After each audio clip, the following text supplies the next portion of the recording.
Namen je k sodelovanju ob dijakih pritegniti tudi čim več osnovnošolcev. Prijavilo se jih je 21 in v skupini s še toliko dijaki so spoznavali različne vire. Z delavnico o energiji vetra, potem je sledila delavnica o energiji sonca in pa na koncu še delavnica o vodikovi energiji. Učitelji so zanje pripravili zloženko z osnovami teorije. Potem so pa otroci delali po posebnih oziroma na posebnih eksperimentalnih učilih, ki smo jih kupili v ta namen in so namenjeni prav za to, da lahko na njih vidijo, kako na učinkovit način lahko izkoriščamo obnovljive vire energije.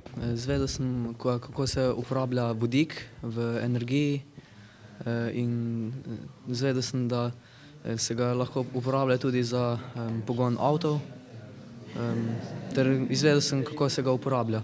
Predviden je ogled vetrne, bioplinske in sončne elektrarne. Rezultate delavnic bodo udeleženci pokazali na zaključni prireditvi sredi aprila.